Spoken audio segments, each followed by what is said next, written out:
Inmediatamente vamos a empezar a ver el tema. Esta vez vamos a concluir el tema de diseño a torsión.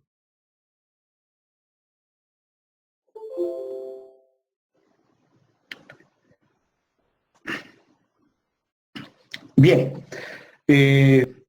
habíamos quedado en que hoy íbamos a ver paso a paso el procedimiento para el diseño de secciones rectangulares macizas a esfuerzo de corte. Pues bien, para efectuar el diseño necesitamos datos conocidos. En este caso, obligatoriamente se requiere conocer los siguientes datos. El momento torsor, desde luego el de diseño o torsor último, el esfuerzo de corte de diseño o cortante último, el ancho de la sección transversal, la altura, la resistencia del hormigón a compresión simple y la resistencia del acero, que es en este caso la tensión de fluencia. Bien, también necesitamos adoptarnos algunos datos, los cuales obviamente al final tenemos que verificar si se satisfacen o no. Entre los datos que tenemos que adoptarnos está el recubrimiento geométrico, o sea, el espesor de hormigón que protege a las armaduras de la acción del medio ambiente. Luego, también necesito estimar el valor del recubrimiento mecánico de la armadura traccionada, de la armadura comprimida. También necesito estimar el diámetro de la armadura transversal, o sea, de los estribos.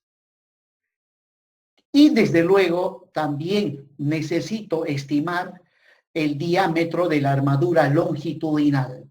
Recuerden que para esfuerzo de corte se requiere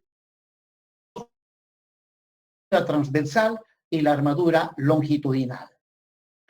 Bien, empezamos realizando algunos cálculos preliminares. Disculpe, ingeniero, no estoy grabando. Tienes razón, gracias por avisar.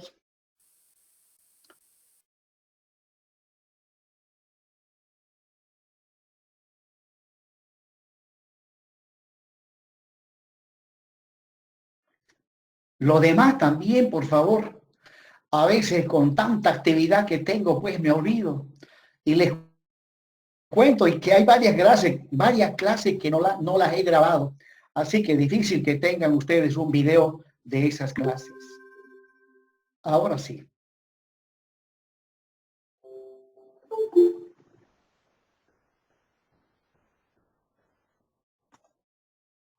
Bien. El procedimiento paso a paso para el diseño de vigas de sección rectangular sometidas a torsión. Necesitamos conocer datos para poder efectuar este diseño. Entre los datos que se requiere para el diseño están el esfuerzo torsor último, el cortante último, B y H, que son las dimensiones de la sección transversal, FC', la resistencia especificada del hormigón a compresión simple, y F sub Y, que es la tensión de fluencia del acero. Bien, también necesitamos adoptarnos algunos datos, los cuales al final deben ser verificados. Entre estos datos está el recubrimiento geométrico, el recubrimiento mecánico de la armadura traccionada, de la armadura comprimida, el diámetro de la armadura transversal, o sea, de los estribos, y el diámetro de la armadura longitudinal. Recuerden que para el esfuerzo de torsión se requiere tanto armadura transversal, o sea, estribos, y armadura longitudinal, la cual se distribuye en las 4 caras laterales de la sección transversal. Bien, luego tenemos que hacer algunos cálculos preliminares trabajando en función de las dimensiones geométricas de la sección transversal, el ancho, que es B, y H, la altura total. Calculamos el área, que es B por H, y lo denominamos A sub CP. Calculo el perímetro de la sección transversal, también denominada sección transversal bruta, que es 2 veces la base más 2 veces la altura. Luego, también determino B sub H, que es la base, y H sub H, que es la altura, de un rectángulo, el cual se haya representado por la línea media de los estribos. La línea media de los estribos. Y en función de estos dos datos, determino su área, que es B sub H por H sub H, y obviamente también su perímetro. Continúo haciendo cálculos preliminares, determino C sub 0, que es la distancia del borde de la sección transversal al borde inferior de la armadura longitudinal que va en primera fila. Generalmente las armaduras longitudinales van en una sola fila, pero a veces van en 2 filas. Y luego, inmediatamente determino el espesor de las paredes de la sección transversal hueca ficticia de la sección rectangular. Claro que este espesor T también es un valor ficticio, el cual deberá ser mayor o igual a 2 veces C sub 0 y menor o igual a A sub CP sobre P sub CP. A sub CP es simplemente B por H, P sub CP es el perímetro de la sección rectangular bruta, y de esa manera determino el valor de T. El valor de T está entre un límite inferior y un límite superior. El que está diseñando es el que va a adoptar el valor de T entre esos límites. Y obviamente, este valor de T es el que me permite a mí como profesor, como docente, en el momento de estar corrigiendo exámenes, me fijo quiénes tienen el mismo valor de T. Y a esos que tienen el mismo valor de T, ¿saben qué hago? Los separo para luego, al final, hacer un chequeo, me van a disculpar, hacer un chequeo si no hubo copia. O sea, este parámetro T me permite hacer control de el desarrollo de los exámenes. Porque es difícil que un estudiante que está trabajando solito adopte el mismo valor. Puede darse la coincidencia de que adopte el mismo valor, pero si muchos han adoptado el mismo valor, entonces ya da para sospechar y eso obliga a que se revise mejor los exámenes. Hay un dicho que dice, guerra avisada no mata gente. Y es verdad eso, ¿no? Si un país le declara la guerra al otro, entonces inmediatamente sus gentes tienen que buscar resguardo, ¿no? Pero si no avisa y ataca sin previo aviso, obviamente va a morir mucha gente. Pero aquí resulta que no vale ese dicho de guerra avisada no mata gente. Resulta que no vale. Lo digo por experiencia. Sé pillar gente que copia y obviamente le hago el siguiente comentario. Alumno que haya comprobado que ha copiado, automáticamente le voy a poner 0. ¿Ya? Pregúntenle a los alumnos de Hormigón 2 de este semestre. ¿Ya? Por lo menos he pillado unos 12 alumnos que copiaron en el examen virtual. Y se los he demostrado con pruebas y todo. No había por dónde digan, no, ingeniero, que no. Les estoy avisando, jóvenes. Bien, continuemos. Luego calculo B sub 0. B sub 0, si ustedes recuerdan, es el ancho de la sección rectangular que se haya definida por la línea media de las paredes de la sección hueca. Y también calculo su altura.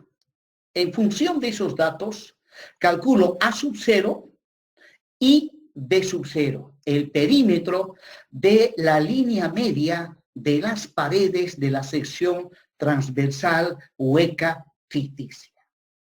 Bueno, necesito toda esta información, ya que en las fórmulas de diseño que establece la norma americana, intervienen cada uno de estas expresiones en diferentes lugares. Bien, continuemos. Ahora sí empezamos a hacer el diseño. Hasta ahora todo ha sido cálculos preliminares, datos conocidos, valores adoptados, y en función de esta información empezamos a desarrollar el procedimiento de diseño a torsión. Bien, en el paso 1 tenemos que verificar si el momento torsor último es o no menor a el que se obtiene mediante la fórmula que ustedes ven en la pantalla, al cual le estoy llamando T sub 1H. T sub 1H es 0,27 phi por lambda raíz de Fc', A sub Cp al cuadrado, el área de la sección bruta al cuadrado, dividido entre su perímetro. Pues bien, una vez calculado el valor de esta expresión, se presentan dos situaciones. El momento torsor último, el de diseño, es menor a T sub 1H. Si es menor, entonces se desprecia los efectos que produce T sub U y ahí termina el diseño. O sea, en otras palabras, no se diseña a torsión, ya que el momento torsor es tan pequeño que prácticamente no amerita tomarlo en cuenta. El otro caso es cuando T sub U es mayor o igual a T sub 1H. Pues bien, en este caso, obviamente hay que efectuar el diseño de las armaduras para el torsor de diseño, ¿no? Todo lo que estamos viendo acá lo hemos visto en las anteriores diapositivas, solo que acá yo lo he ordenado y describiendo paso a paso el procedimiento. Paso 2. Muy bien. En el paso 2, ¿no?, dice, si la estructura es hiperestática y el torsor es de compatibilidad y no de equilibrio, diseñar reemplazando el máximo TU por, esto también lo vimos en teoría, ¿no?, el momento torsor máximo en estructuras hiperestáticas y en aquellos lugares donde el torsor es de compatibilidad y no de equilibrio, entonces el máximo momento torsor se lo puede reemplazar para el diseño con un valor menor, y ese valor está dado por la expresión que acabo de mostrar. T sub U igual a phi por lambda, raíz de Fc' por, y otra vez, el área de la sección bruta al cuadrado dividido entre su perímetro. Entonces, diseñamos con este valor si la estructura es hiperestática, repito, y el torsor es de compatibilidad y no de equilibrio. Paso 3. Paso 3. En el paso 3 se supone que nuestro torsor de diseño es mayor al torsor que habíamos llamado T sub 1H. Por lo tanto, obviamente, hay que diseñar las armaduras. Pero antes de pasar a el diseño de las armaduras, tenemos que hacer una verificación de la fisuración La fisuración es debido a las tensiones de tracción y a la rotura del hormigón por compresión oblicua. Ya hemos demostrado mediante la analogía de la celosía de Morse que el momento torsor produce tensiones de tracción y tensiones de compresión.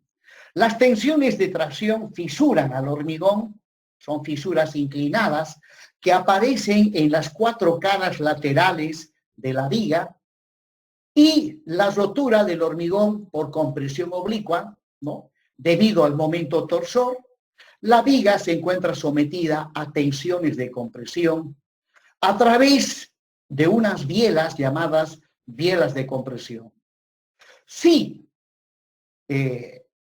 las tensiones de compresión en estas bielas son de gran magnitud, pueden hacer que el hormigón falle, ¿no? Con una falla que se denomina rotura por compresión oblicua del hormigón. Entonces, hay que hacer la verificación. ¿Y cómo se realiza la verificación? Mediante esta fórmula. Ahí está. Se tiene que cumplir sí o sí el valor que se obtiene de la raíz del radical, tiene que ser menor o igual a phi, paréntesis, B sub C sobre BD, más 2 veces la raíz de Fc'. Y observen que dentro del radical interviene el cortante último y el torsor último, ¿no? Ya que había mencionado que casi siempre el momento torsor viene acompañado por el esfuerzo de corte. Eso casi es inevitable. Y resulta que tanto el momento torsor como el cortante producen tensiones tangenciales o tensiones de cizallamiento. Entonces, por eso que se tiene que tomar en cuenta ambos esfuerzos últimos. Y para que no tengamos problemas de fisuración ni de rotura del hormigón por compresión oblicua, obligatoriamente se tiene que cumplir lo que dice esta relación. Ya que si no cumple, estamos obligados a modificar las dimensiones de la sección transversal e iniciar el diseño desde el principio, hasta que esta relación se llegue a cumplir. Si se cumple, entonces inmediatamente procedemos con el cálculo de las armaduras transversales y longitudinales. Vamos inmediatamente al paso 4, donde realizamos el diseño de las armaduras transversales o estribos. Para el momento torsor, sí o sí tienen que ser estribos cerrados, y en este caso verticales. Claro que también se pueden colocar estribos cerrados inclinados. Generalmente los estribos cerrados inclinados tienen un ángulo de inclinación de 45 grados.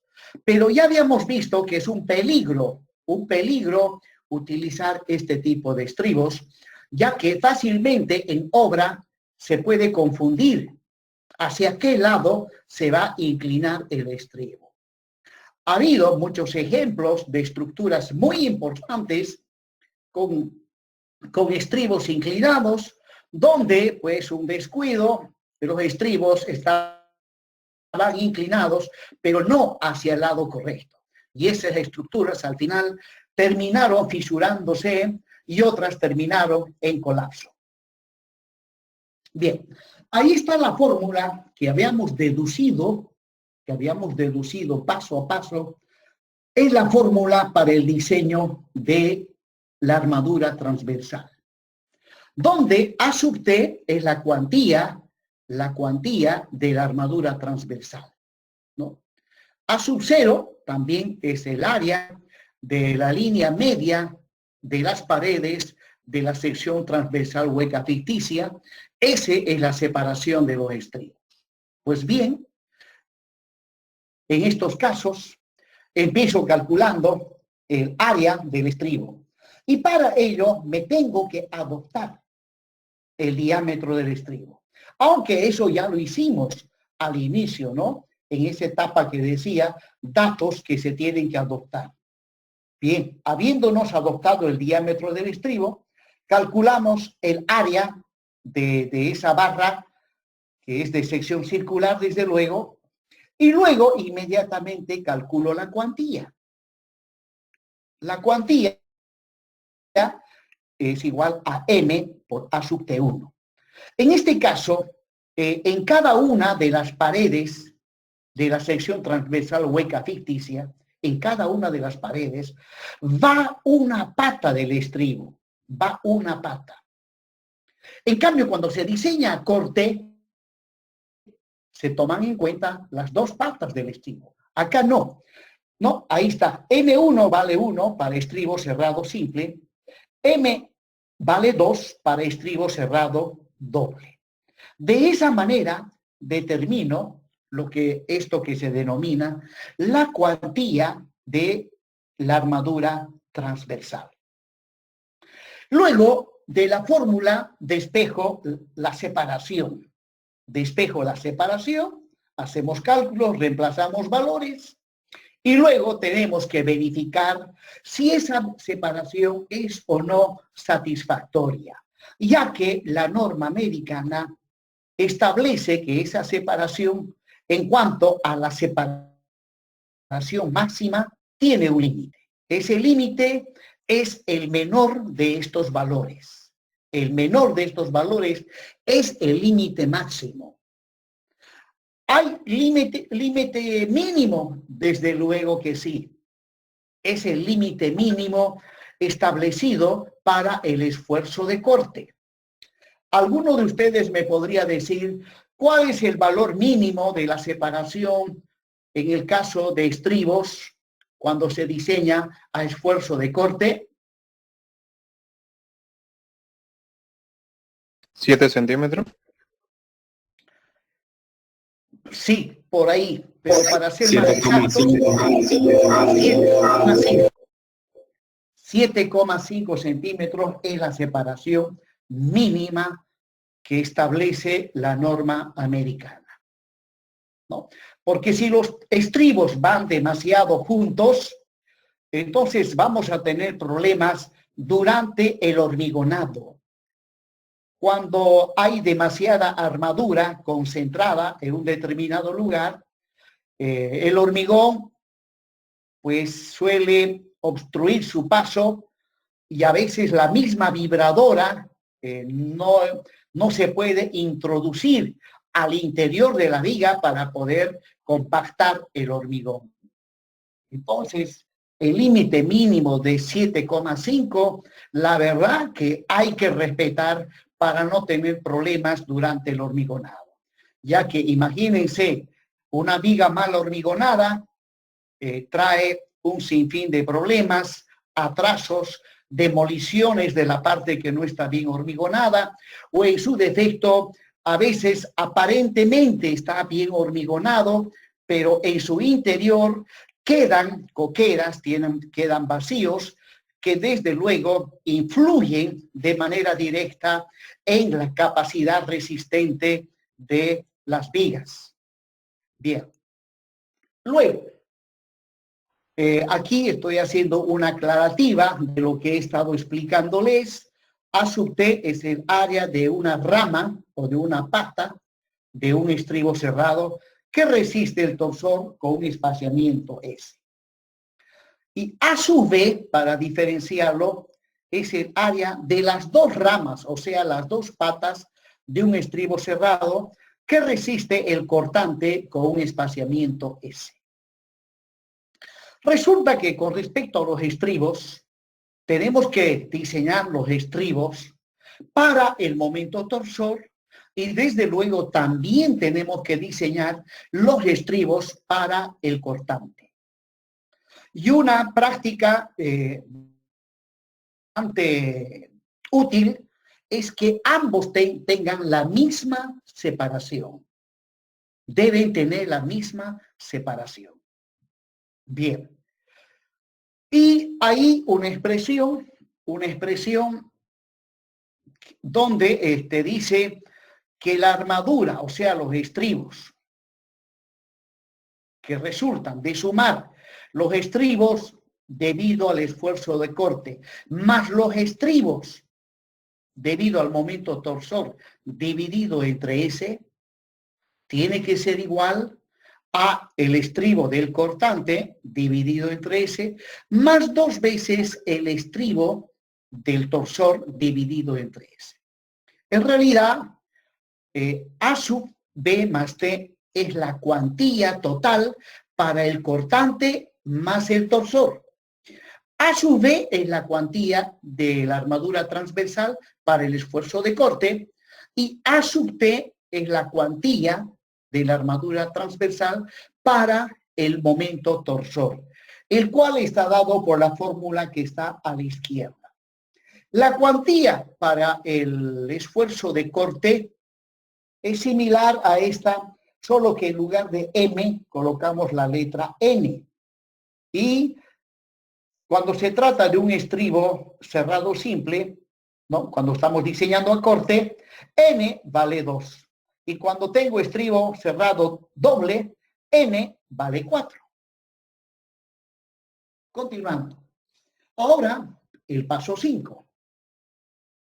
En el paso 5 tenemos que verificar la armadura transversal calculada, ya que, de acuerdo a la norma americana, tiene un límite inferior, o sea, la cuantía mínima.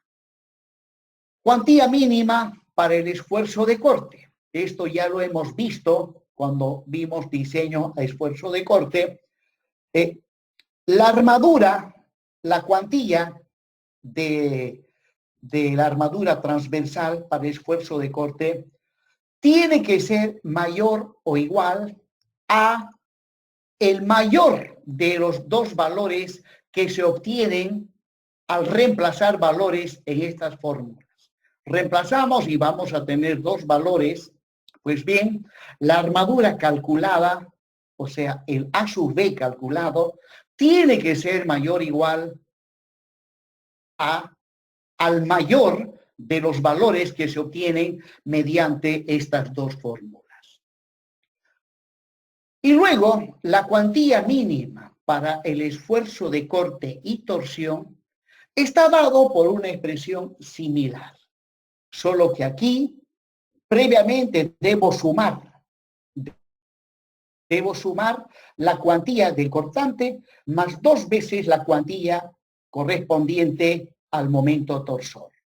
Sumados los dos, pues bien, tiene que ser mayor o igual a esas dos expresiones. Y observen que son las mismas dos expresiones que se utilizan en el esfuerzo de corte. La diferencia básica está a la izquierda, donde acá, cuando diseñamos a corte, está solamente la cuantía del cortante. En cambio, acá a la izquierda está la suma de la cuantía del corte más 2 veces la cuantía del torsor. La suma de todo eso tiene que ser mayor o igual a el mayor de los valores que se obtienen utilizando esas dos fórmulas. Continuando, ahora inmediatamente pasamos a el diseño de la armadura longitudinal. Ahí está también la fórmula que lo habíamos deducido paso a paso, aplicando la analogía de la celosía de Moch. Vimos que la viga está sometida a tracción. En cada arista de la sección transversal aparecen fuerzas traccionantes. Sumando esas 4 fuerzas que aparecen en cada arista, tenemos la resultante y en función de eso hemos llegado a esa expresión. Para el diseño normalmente lo que se hace es simplemente despejar de esta última fórmula A sub R, ya que P sub H es dato conocido, T sub U conocido, todos son dos conocidos, y reemplazando obtenemos directamente la armadura longitudinal, ¿no? Dependiendo, mucho cuidado con las unidades de medida, ¿no? Generalmente trabajamos en toneladas metro, Y si es así, el resultado va a salir en metros cuadrados. El área de la armadura longitudinal ha de salir en metros cuadrados y eso hay que transformarlo a centímetros cuadrados. Y finalmente, el área que está en centímetros cuadrados lo determinamos, lo convertimos en barras de un determinado diámetro. Esas barras se distribuyen en las 4 caras laterales de la sección transversal al interior de los estribos. Bueno, resulta que la norma americana para el cálculo de la armadura longitudinal presenta esa fórmula. Y bueno, la ASI 2008 no dice de dónde viene esto. McCormack también simplemente lo pone y no dice de dónde viene. Nilsson también lo pone directamente en la fórmula y no explica de dónde viene esta fórmula. Pero esta es la fórmula de la norma americana. ¿Ya? Entonces, con esto calculamos la armadura longitudinal. También está en función de datos conocidos. A sub t, la cuantía de la armadura transversal. S es la separación. P sub h es el perímetro de la línea media de los estribos. Y la tensión de fluencia para el diseño esfuerzo de corte. Abajo, la tensión de fluencia para el diseño a torsor. Y la cotangente al cuadrado de tita. Donde tita es el ángulo de inclinación de las bielas comprimidas, que nosotros le habíamos llamado beta. Y el ángulo de inclinación de las bielas comprimidas o de las fisuras inclinadas varía entre 30 y 60 grados. Lo común en la práctica, en el caso de vigas comunes y corrientes, es adoptar para los cálculos 45 grados. Entonces, si tomo 45 grados y al mismo tiempo asumo que la resistencia del acero o la tensión de fluencia es la misma para el cortante y el torsor, y según norma, esa tensión tiene que ser menor o igual a 4200, nunca mayor a 4200, entonces la fórmula se reduce a esa expresión. Esto se cancela con esto, cotangente de 45 da 1 y la expresión es simplemente A sub t sobre S por lo que decía hace un momento, el perímetro de la línea media de los estribos. Pues bien, la verdad como no llevo mucho tiempo viendo la norma americana, ya que prácticamente durante 35 años en la Gabriel hemos estado enseñando la norma europea. Bueno, cuando veamos un ejemplo de diseño, vamos a ver qué valor me da la norma europea. Esta es la fórmula de la norma europea y esta es la fórmula de la norma americana. Tendría que darnos el mismo valor, ya que la fórmula de la norma europea, si ustedes recuerdan, lo hemos deducido en base a la analogía de la celosía de Morse. Por lo tanto, para mí esta es una fórmula totalmente confiable. Totalmente confiable. Esta seguramente también lo es, pero por si acaso hay que utilizar ambas y tendrían que dar el mismo resultado. O por lo menos aproximadamente el mismo resultado. Lo que sí voy a intentar es, trabajando académicamente, voy a tratar de llegar, en base a la fórmula de la norma europea, voy a tratar de llegar a esta otra. No lo he intentado nunca, ahora que lo estoy viendo, voy a ver si puedo llegar a esa misma fórmula. Bien, entonces ahí está la fórmula de la armadura longitudinal que tiene que dar en centímetros cuadrados.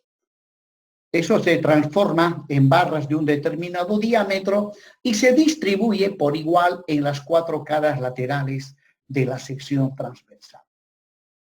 Bueno, y también para la armadura longitudinal hay un valor mínimo, de manera tal que la armadura calculada con la fórmula de arriba tiene que ser mayor o igual a la armadura longitudinal mínima, que está dado por la expresión que ustedes ven ahí abajo. La verdad que es una fórmula que la plantean directamente, no dicen de dónde vienen. Bueno, lo importante es ver de dónde vienen para ver la genialidad de ellos sobre el modelo matemático que han utilizado, ¿no? Los ingenieros que dedujeron esta fórmula. Bien, donde en esta fórmula de la armadura longitudinal mínima, según la norma americana, esta expresión que está entre paréntesis, A sub T sobre S, tiene que ser mayor o igual, dice, a 1,75 de BW sobre FYT. Entonces hay que tener cuidado con esa expresión, ya que si A sub T sobre S me sale menor a este valor, entonces yo tomo el valor que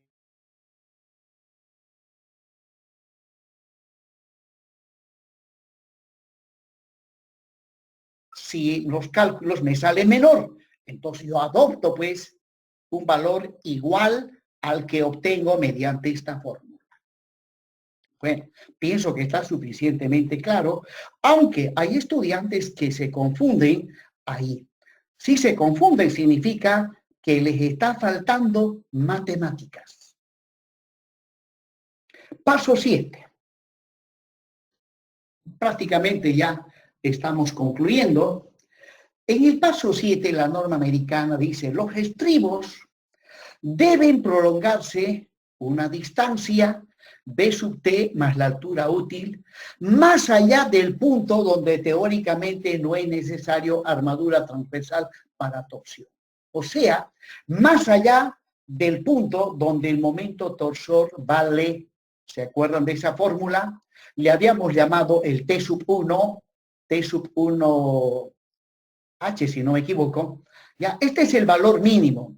Si el torsor último es menor a esto, pues se desprecia el momento torsor. Entonces, en el diagrama de momentos torsores, hay que ver dónde está este valor.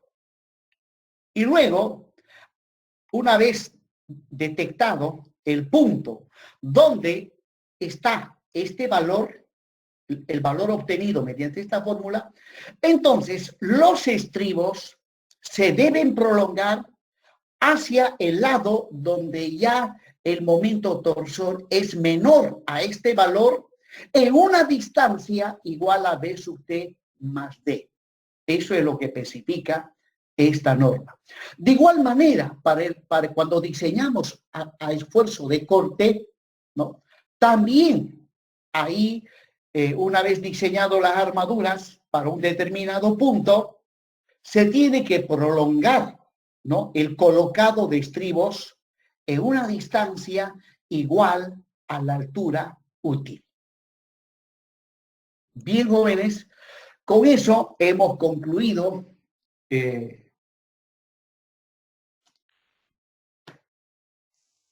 el tema de diseño a torsión. Lo que faltaría es mostrar un ejemplo de aplicación. Pero, sinceramente, a estas alturas, me estoy dando cuenta que, para mí, ya se imaginaran cómo estoy trabajando. Día y noche, preparando estas diapositivas. Y me doy cuenta de que el tiempo que nos destinan para poder cumplir al 100% el programa analítico es un tiempo muy, muy reducido. Muy reducido. parece que nomás es cierto lo que dice. La verdad que le estoy dando toda la razón al ingeniero Tito Romero. Me dice que ya yo le doy la teoría. No me da tiempo para hacer ejercicios prácticos. Y yo le digo, pero los ejercicios prácticos es importante. Sí, estoy de acuerdo contigo. Y me dice, para eso está el ayudante. Entonces, ¿para qué lo contrataron ayudante? Me dejó con la boca callada. ¿No? Y bueno, yo aplicándole máximo esfuerzo, teoría, práctica, sinceramente, ya estoy queriendo botar la toalla. Y lo que dice el ingeniero Tito es lamentablemente es cierto. El ayudante es quien tiene que resolverle ejercicios prácticos. Y nosotros acá teníamos que desglosar, desmenuzar la parte teórica, los conceptos, las especificaciones, por qué sí, por qué no y todo lo demás es acá, ¿no? Bueno, jóvenes, hemos concluido la parte de diseño a torsión y voy a ver si el tiempo me alcanza. Tengo ya un ejemplo de aplicación en borrador y no lo he pasado en limpio. O sea, no lo he pasado en diapositivas. Voy a hacer un último esfuerzo si es que lo hago. Caso contrario, al ayudante hay que exigirle que les haga ejemplos de aplicación, de diseño a torsión y desde luego también de diseño a corte. Bien, jóvenes. Entonces, hemos concluido la clase de hoy. Por si acaso les hago recuerdo el plan de trabajo para, para las clases que vienen, ¿no? El segundo parcial lo vamos a rendir el 24 de marzo. El contenido para ese examen son vigas de sección T y diseño a esfuerzo de corte. Luego vamos a tomar un examen práctico este viernes, el viernes, sobre vigas de sección T. Y otro practiquito que no va a durar mucho ese examen, el día martes 23, sobre diseño a esfuerzo de corte. Aunque, sí, 209, no tenemos clases el día martes, tenemos clases el día lunes. Lunes, ¿qué fecha cae? Lunes es 22. Sí, 22, lunes, tenemos examen práctico sobre diseño a esfuerzo de corte. Son temas que ya lo hemos visto con bastante anticipación. Si me dicen que no han estudiado, que no han estado estudiando, sinceramente mal. Uno, al menos para cuando se está cursando esta materia, hay que estar permanentemente estudiando. Mejor si uno se adelanta al docente, así asimila mejor cuando el profesor llega a explicar el tema. En cuanto a la ponderación, también les hago recuerdo lo siguiente. Para los alumnos que no están haciendo o no hicieron el CIPECAT módulo 1, el primer parcial vale 40%, el segundo parcial 50% y los exámenes prácticos que vamos a rendir 10%. Para los que hicieron el CIPE módulo 1, el primer parcial vale 35, el segundo parcial 45, el CIPE vale 15% y los exámenes prácticos 10. Los exámenes prácticos del viernes y del lunes son para todos. Todos tienen que dar esos exámenes prácticos. Bien, jóvenes, ¿alguna consulta, alguna duda? Para el examen práctico, ingeniero, nos ubicamos como en el examen, ¿no? Bueno, estamos obligados, si no, ¿cómo hago yo para controlar? ¿No ve? Sí o Ingeniero, sí, tienen que estar ubicados. mandaron un práctico al grupo, hay que resolverlo. Ese práctico es para el final de semestre. O sea, me lo tenían que entregar el sábado 27 de marzo.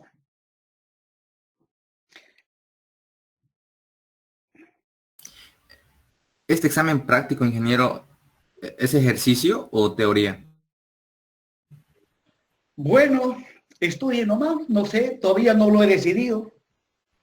Muy bien.